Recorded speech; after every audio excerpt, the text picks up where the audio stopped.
हमारे शास्त्रों के अनुसार सबसे जो बाहरी शरीर है, बाहरी कोश कहते हैं। शरीर तो तीन है, एक तो स्थूल शरीर है और एक सूक्ष्म शरीर है और एक कारण शरीर है। तो स्थूल शरीर जो हमें दिखाई देता है इंद्रियों के द्वारा, जिसको कि आधुनिक विज्ञान जो है वो ये फिजियोलॉजी, नर्वस सिस्टम, जितने भी सिस्टम है।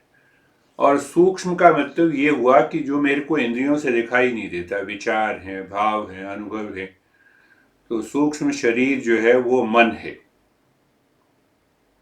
और प्राण भी। इन दोनों का कारण कौन है? पहले भूमिका रख देते हैं अभ्यास की, और उसके बाद फिर अभ्यास। इन दोनों का जो कारण है उसको कहते हैं कारण शरीर। इसीलिए कारण शरीर है। सूक्ष्म स्थूल शरीर, सूक्ष्म शरीर और कारण शरीर। तो इन दोनों का जो कारण है, यानी स्थूल शरीर और सूक्ष्म शरीर का कारण जो है वो कारण शरीर है। और कारण शरीर में संस्कार हैं सारे। कारण शरीर को एक तरह से हम ये भी कहते हैं कि वो संस्कारों से भरा हुआ है, और दूसरा उसमें इग्नोरेंस है, अविद्या है, अज्ञान। तो वहां से जो संस्कार हमारे सूक्ष्म शरीर में आते हैं, सूक्ष्म शरीर से स्थूल शरीर में आकर वो परिवर्तित हो जाते हैं। तो उसी तरह का हमारा व्यवहार, उसी तरह की हमारी एटीट्यूड, उसी तरह से हम अपना जीवन जीते हैं। तो क्या इस कारण शरीर के ऊपर उठा जा सकता है? उठा जा सकता है। साधना की एक बात हो गई। अब थोड़ा सा इसमें और गहराई से अगर चलें तो इन तीन शरीरों को 5 कोश में बांटा गया है। अन्नमय कोश, अन्नमय कोश यानी ये स्थूल शरीर जो दिखाई देता है, ये अन्न से बना हुआ है। अन्न का मतलब बाहर जितनी भी चीजें हैं, मैटर है, कार्बोहाइड्रेट है, हाइड्रोजन है, ऑक्सीजन है, इन सब से ये शरीर बना हुआ है, अन्नमय शरीर। फिर इसके अंदर जो है वो प्राणमय शरीर। तो प्राणमय शरीर और अन्नमय कोश जो है दोनों अलग हैं। अगर प्राणमय कोश में ऊर्जा का प्रभाव नहीं होगा तो वो इस शरीर में ऊर्जा नहीं देगा। थकान का अनुभव होता रहे, थकान है, परेशानी है, फ्रस्ट्रेशन है, हैवीनेस है, ये अनुभव होगा। पर इन दोनों शरीर के ऊपर अगर मन शासन करता है, उसको कहते हैं मनोमय कोश। मन में दुविधा है, मन में द्वंद्व है, संस्कारवश भी हो सकता है और आम जीवन के कारण भी हो सकता है। अज्ञानता उसका मेन कारण।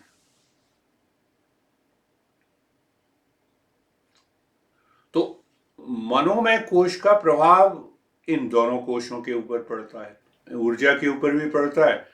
अब किसी ने कुछ कह दिया और मन को बुरा लग गया, बस सारी ऊर्जा खत्म हो गई। ऊर्जा जो है वहीं पे उसने सोख ली। ये भी होता है। ऊर्जा जो है उसने पूरी सोख ली, उसके बाद वो ऊर्जा शरीर में नहीं गई। हम पूरे दिन जो है फ्रस्ट्रेटेड रहे, पूरे दिन जो है दुखी रहे।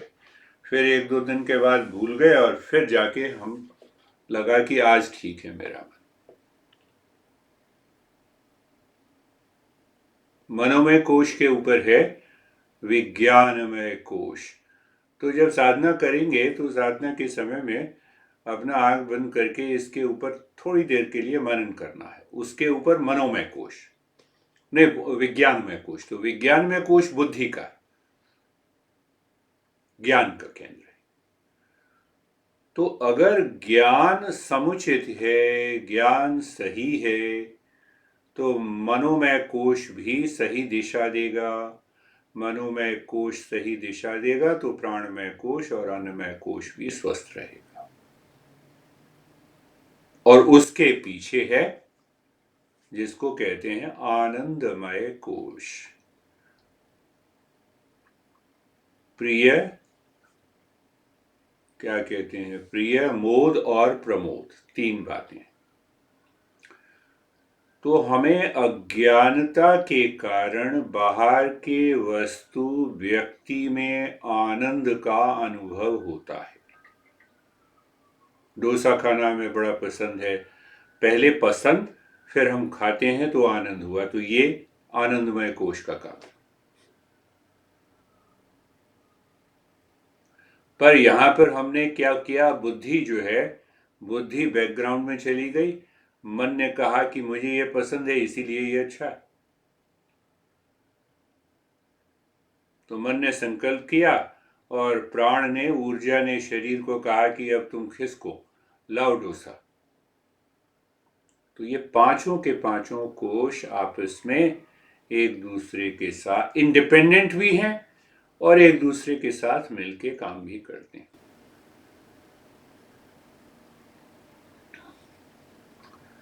तो हमारे गुरु लोग ये कहते हैं कि ये पंच कोश विवेक होना चाहिए।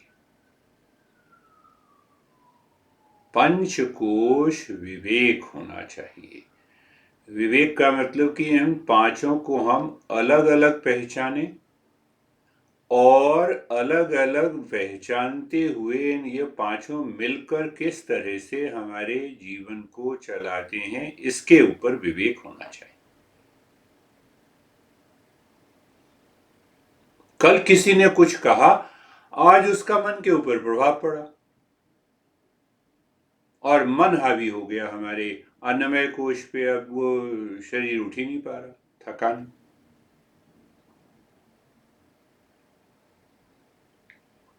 दो बातें हुई, इसमें एक बात और है, उसके बाद शरीर करेंगे कि अन्नमय कोश जन्म और मृत्यु,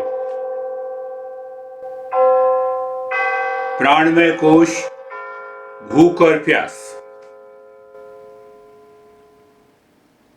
मनोमय कोश दुख और सुख,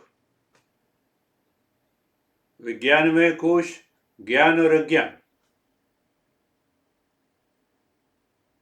आनंदमय कोश का नाम ही है कि आनंद कहां से आया, बाहर से आया,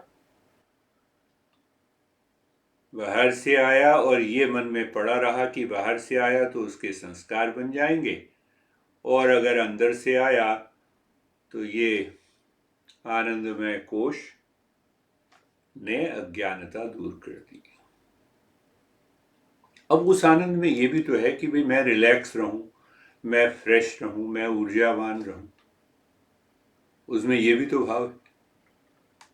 हमने शास्त्रों की बात कर दी तो शास्त्र लगते हैं कि भाई ये तो बड़ी दूर की बात, नहीं, दूर की बात नहीं है, आज हमारे दैनिक जीवन की बात है। दैनिक जीवन में वो उत्साह बना रहे, वो शांति बनी रहे, वो प्रेम बना रहे, वो ज्ञान बना रहे। तो क्या होगा कि इन पांचों का समन्वय अगर हम करते रहते हैं साधना के द्वारा, तो मैं यहां पर जोड़ रहा हूं ज्ञान योग से, और तुम्हें याद भी होगा कि वो 6 के 6 जो मन के क्या है, षटक संपत्ति, 6 संपत्तियां हैं, वो जागृत हो जाती। सम, दम, उपरति, तितिक्षा, श्रद्धा, समाधान। अब जब वो 6 की 6 संपत्ति मन के अंदर जागृत हैं, तो हमारे जीवन में भी तो जागृत है 24 घंटे। तो जीवन में जब जागृत हैं तो हम प्रसन्न हैं, हम रिलैक्स हैं, हम ऊर्जावान बने हुए हैं। तो रिलैक्स होना, शांत होना, ऊर्जावान बने रहना साधना की पहली शर्त है। तो साधना की ये साधना भी हो गई, और बाह्य जीवन में हमारी पर्सनल, प्रोफेशनल और सोशल लाइफ में भी हम आगे बढ़ते रहे, उसमें भी हम आगे बढ़ते रहे। चलो फिर हम शुरू करते हैं। आंखें कोमलता से बंद।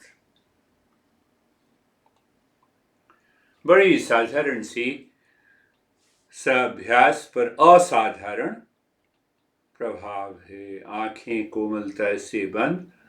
शरीर को व्यवस्थित करने, जिस आसन में, जिस प्रक्रिया से आप बैठना चाहते हैं, बैठकर ही साधन करें तो अच्छी बात है। पोजीशन ऑफ द बॉडी को देख लें। देखने का क्या मतलब है कि सजग हो जाएं अपने शरीर के प्रति। आंखें देखें कि कोमलता से बंद हो, कहीं किसी प्रकार का कोई भी खिंचाव या तनाव ना हो। सजगता से हमने क्या देखा? अन्नमय शरीर को, स्थूल शरीर को देखा। थोड़ा सा और इसके अंदर जाने का मतलब यह है कि हम शिथिलता का अनुभव करें। कंफर्टेबल कैसे अनुभव करें? पहले अपने मन को गर्दन के जोड़ों पर ले जाएं। सजग हो गए गर्दन के जोड़ के प्रति, और क्या अनुभव किया? सजगता, संवेदनाएं और शिथिलता का अनुभव किया। सजगता, संवेदना, शिथिलता और स्थिरता का अनुभव किया। तो ये बात ध्यान में रखनी है कि बड़े प्रेम से और बड़े सजगता से जाना है। अब कंधों के जोड़ों को देख जाएं।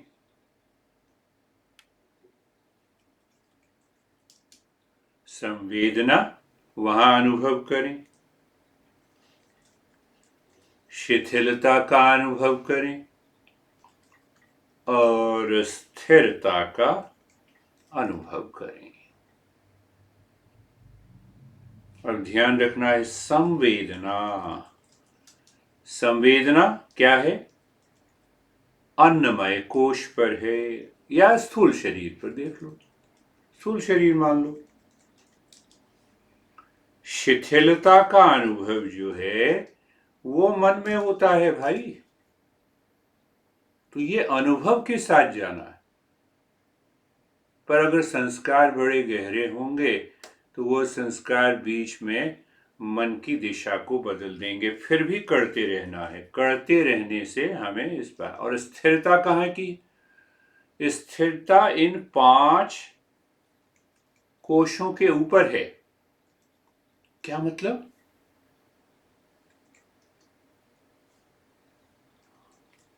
हाँ भाई, कोई भी कोश ऐसा तो है नहीं कि वो हमेशा ही स्थिर रहता है। तो मन को हम जताने की कोशिश करते हैं कि वो जो स्थिरता है वो हमारे आत्मा की तरफ से आई है। तो इसीलिए मैं क्या कहता हूं कि शरीर की स्थिरता नहीं है, शरीर में जो स्थिरता है जिससे सभी अंग बंधे हुए हैं, वो उस आत्मा से आती है। ओ, ये बात है। तो घुटने के जोड़ों को देख जाएं। संवेदनाएं, संवेदना आप कैसी भी हो सकती है। भारीपन हो सकता है, हल्कापन हो सकता है जी, गर्म या ठंडा हो सकता है। कोई भी संवेदना आ जाए बस वो ठीक है। और शिथिलता का अनुभव और स्थिरता, पूरे शरीर को देख जाएं।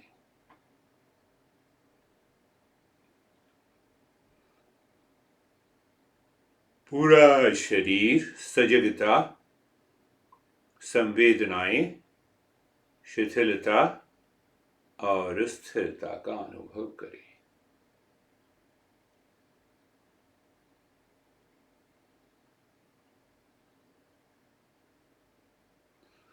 थोड़ी देर के लिए हम प्राणमय कोश को इससे ऊपर उठ जाते हैं। प्राणमय कोश के ऊपर क्या है? मनोमय कोश।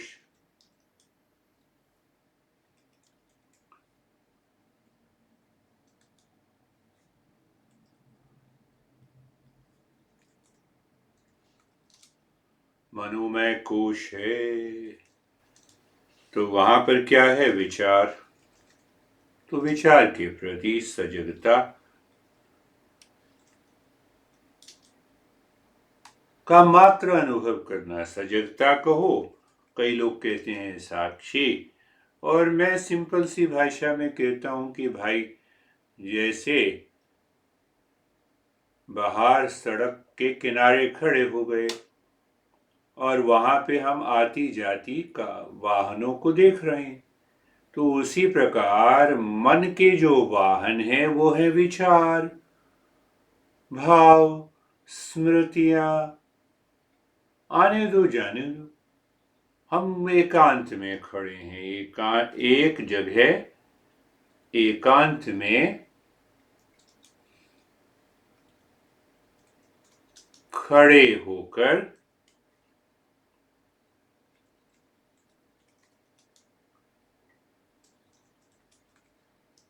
विचारों को मात्र देख रहे हैं। ये जरूर करना है, विचारों को देख रहे हैं। कुछ देर तक हम देखते हैं तो हम मन को थोड़ा सा ढीला कर देते हैं उन संस्कारों से। यही मन जो है हमें एक मनोबल देता है। मनोबल इसके अंदर आ जाएगा कि हम तो विचारों को देख रहे हैं, विचारों से लेना देना कुछ है नहीं, तो उसका मतलब जो है अब क्या करना है। सजगता बनी हुई है शरीर के प्रति, स्थूल शरीर के प्रति सजगता बनी हुई है, स्थिरता है और मन सजग है। ठीक है, तो अब एकाग्रता कहाँ करनी है? मन की माथे के अंदर, माथे के किसी बिंदु के अंदर एक टक देखना है और छाती से सांस लेना है। सांस भरें, छाती का फैलाव, सांस बाहर निकालें, छाती का संकोचन।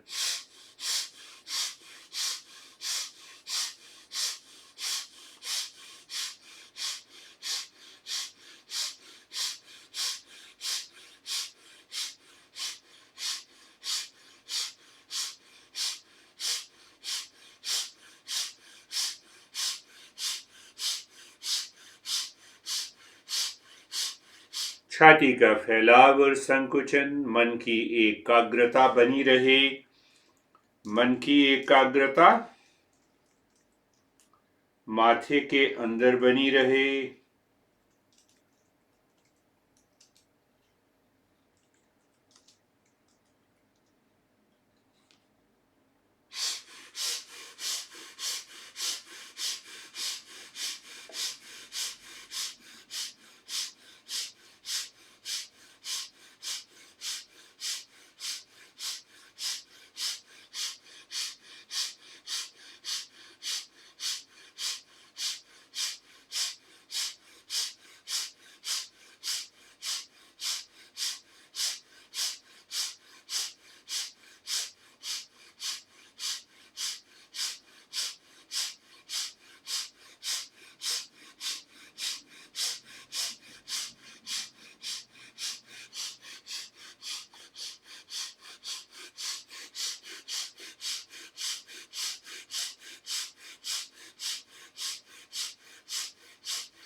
और शांत हो जाएं, कुछ नहीं करें। सजगता, संवेदनाएं, शिथिलता, स्थिरता का अनुभव करें। अब देखो, जब हम ये 2 मिनट कर रहे हैं फिलहाल, और आगे बढ़ाएंगे बाद में, 2 मिनट में बीच बीच में मन विरोध करता है, तो उस विरोध को जाने भी, पर अभ्यास को ना छोड़ें, करते ही रहें।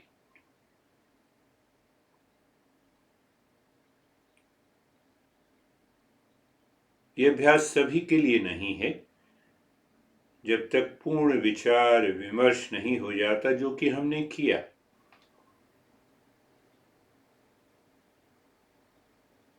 समझ के साथ।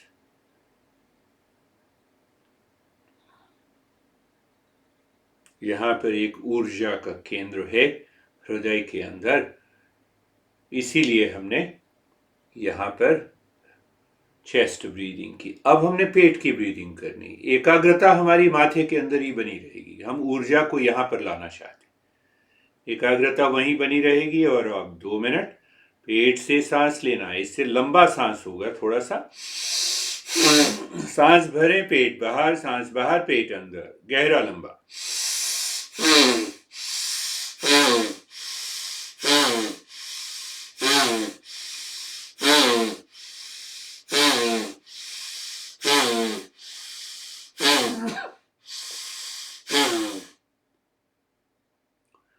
सांस भरें, पेट बाहर, सांस बाहर, पेट अंदर।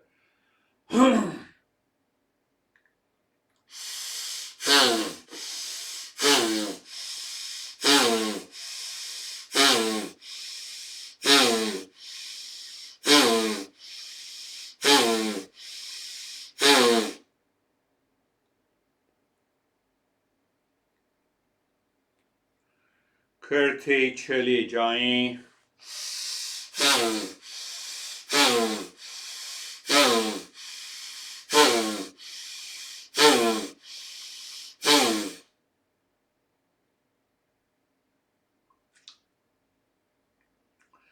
ध्यान रखें, पूरा शरीर ना हिले, खाली पेट।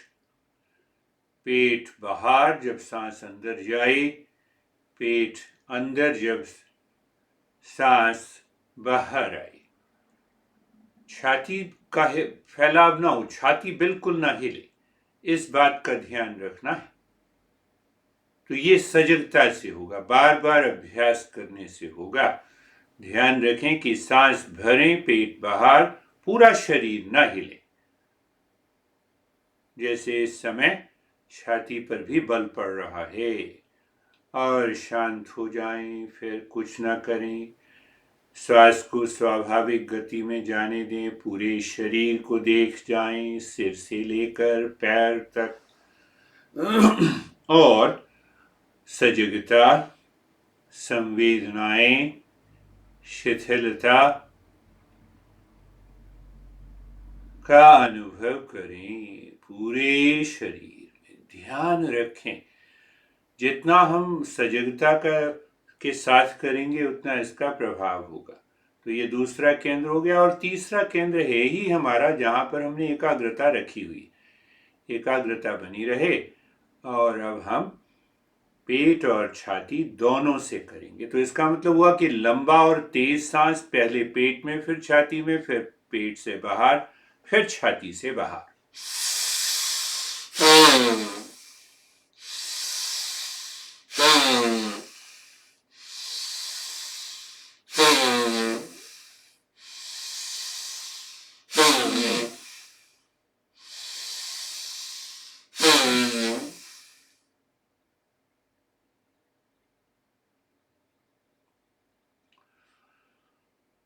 लंबा, तेज, गहरा, पेट और छाती से।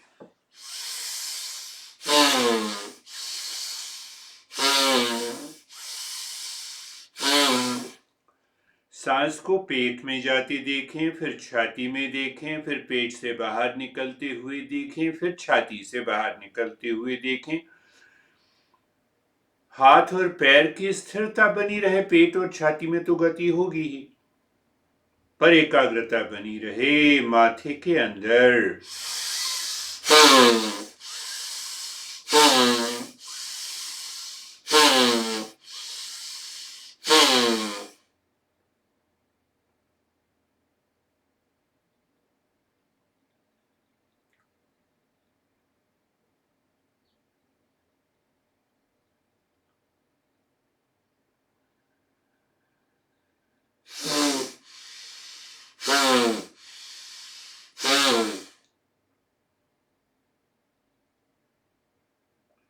लंबा, तेज और गहरा श्वास।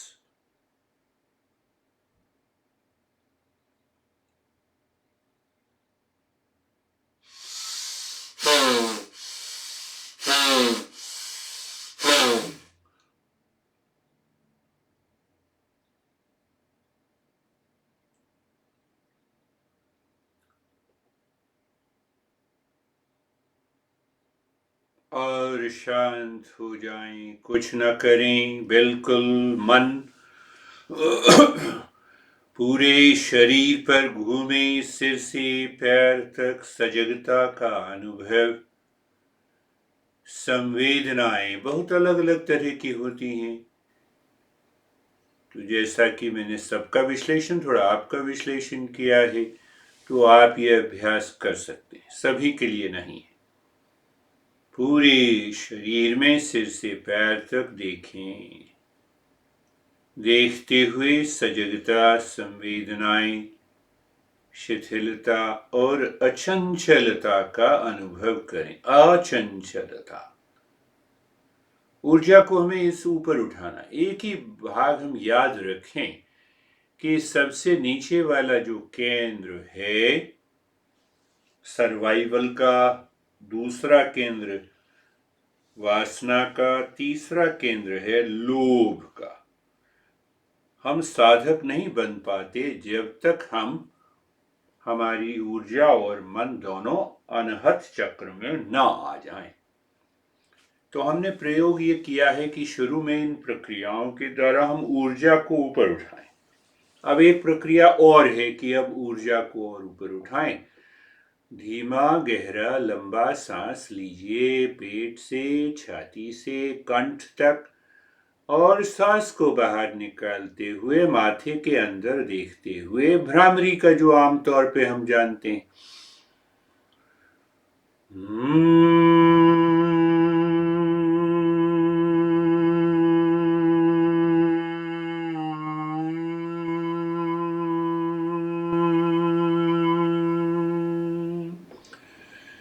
इस प्रयोग में ये ध्यान रखना है कि जब अगला श्वास लेते हैं तो वो पहली श्वास से लंबा, धीमा और गहरा हो, और भ्रामरी का भी उच्चारण करने का समय जो है वो भी पहले उच्चारण से लंबा हो।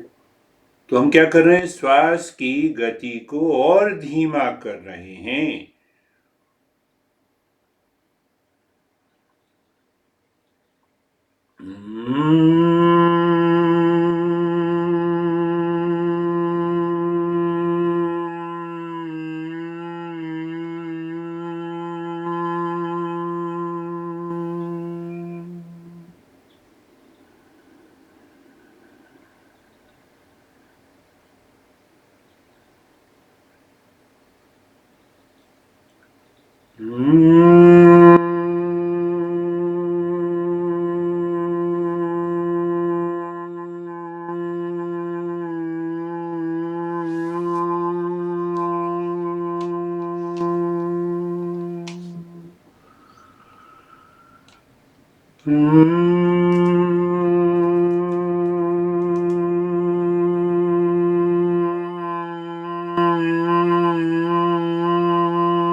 और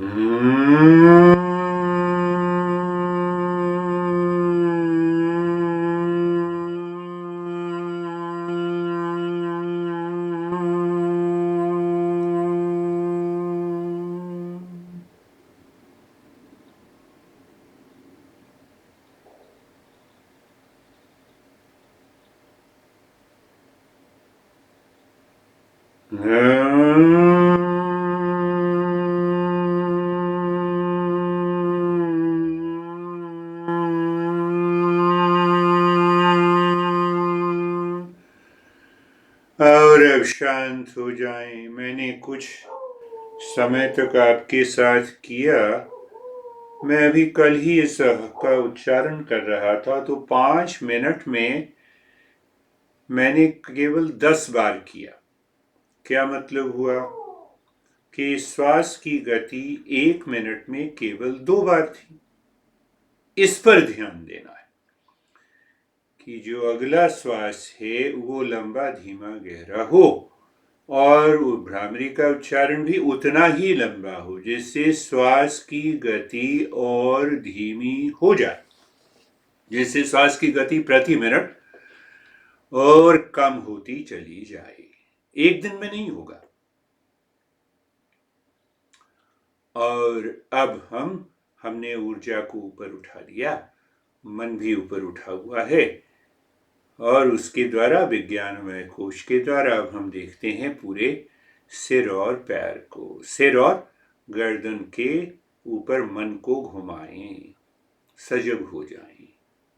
सजगता, शिथिलता और अचंचलता का अनुभव करें। सजगता,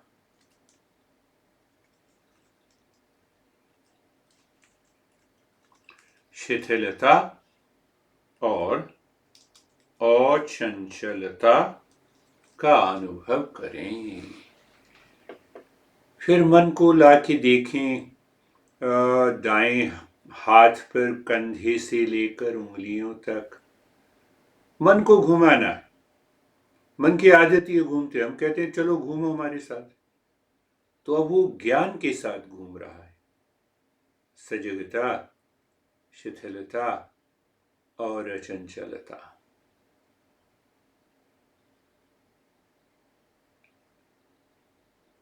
बाएं हाथ पर कंधे से लेकर उंगलियों तक सजगता, अचंचलता और शिथिलता का अनुभव।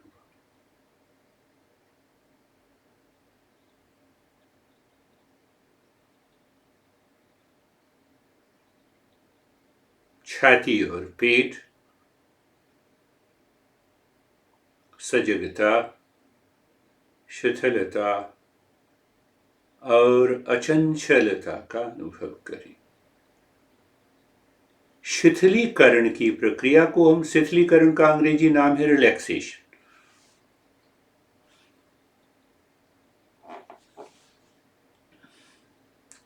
दाएं पैर को देख जाएं, कंधे, कमर से लेकर पैरों के पंजों तक। सजगता, शिथिलता और अचंचलता का अनुभव करें। बाएं पैर पर अपने मन को लाएं।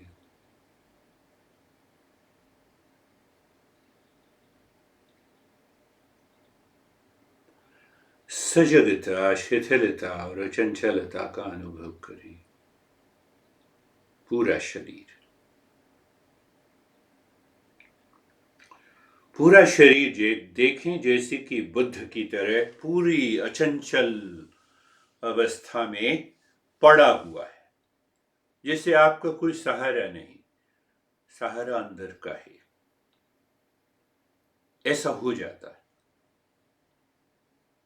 ऐसा नहीं है कि बड़े दिग्गज जो महापुरुष हैं, संत हैं, वो जोर देकर शरीर को स्थिर रखे, बस अपने आप ही जैसे कि अब लटका हुआ है।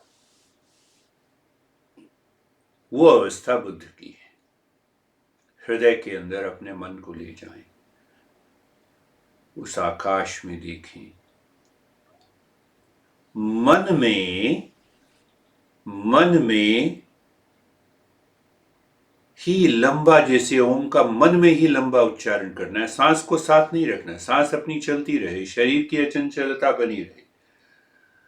तो मन में उच्चारण करते हुए जैसे कि आप मन को हृदय के अंदर गहराई में, हृदय गुफा में अंदर ले जा रहे हैं, जैसे आपने मन का उच्चारण किया मन में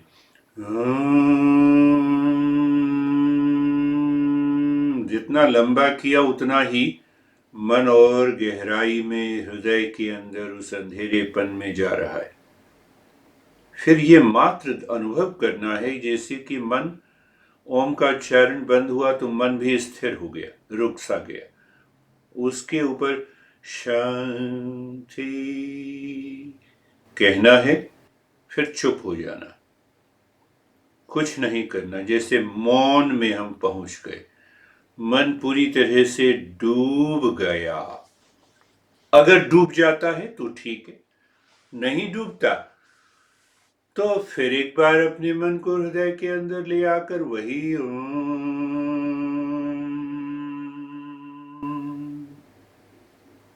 ओम खत्म हुआ तो मन ठहर सा गया, उसके ऊपर शांति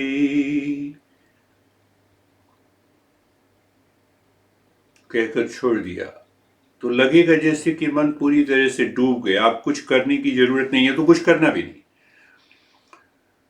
तो अगर मन को ये लगता है कि फिर वापस बाहर आ गया, विचारों में बहक रहा है, तो फिर एक बार कर देना है।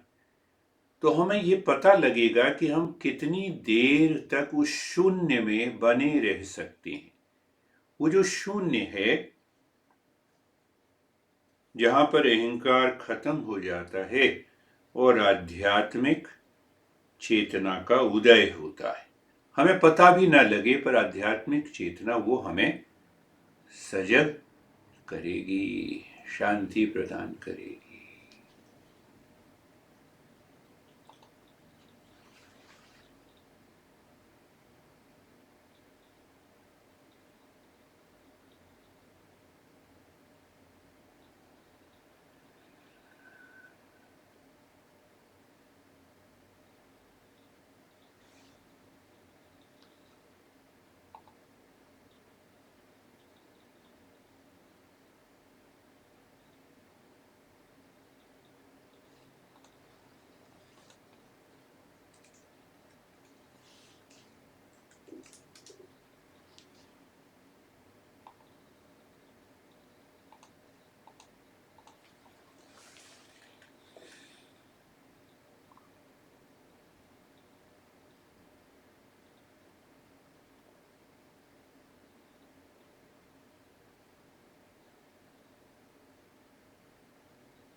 शांति, जैसे ओम शांति ही अंतिम शब्द है, हमने कह दिया। वो जो डूबने की अवस्था है वो निर्भर करती है हमारे मन के संस्कारों के ऊपर। संस्कार अगर इस समय बहुत परेशान न कर रहे हों तो मन डूब सा जाए।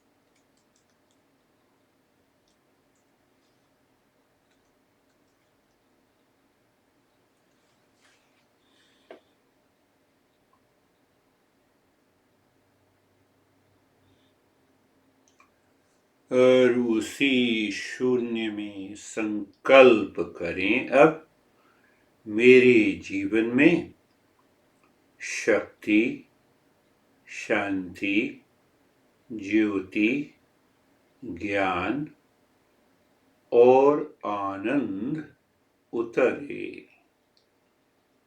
मेरे जीवन में शक्ति, शांति, ज्योति, ज्ञान और आनंद उतरे। 3 बार कहना, उसके बाद कुछ नहीं करना।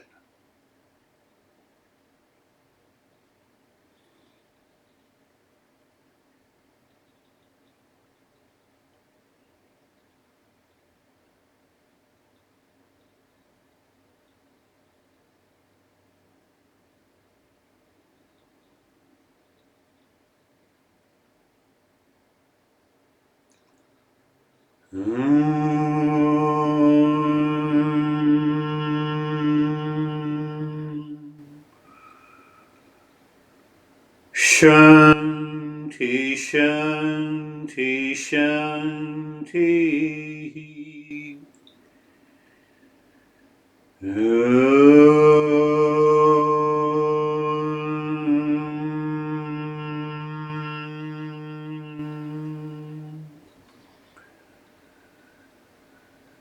शांति, शांति, शांति।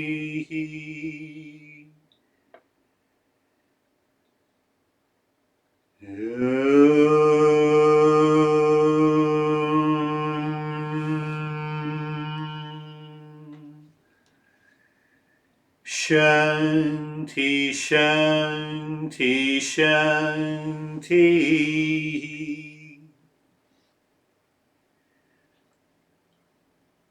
अपने दाएं हाथ के प्रति सजग हो जाएं, बाएं हाथ के प्रति सजग हो जाएं। दोनों हथेलियों को आहिस्ता से उठाते हुए अपनी आंखों पर लाएं। बंद आंखों के ऊपर दोनों हथेलियों को रख लें। अंदर ही आंखें खोलकर अनुभव करें और हथेलियों को वापस ले आएं।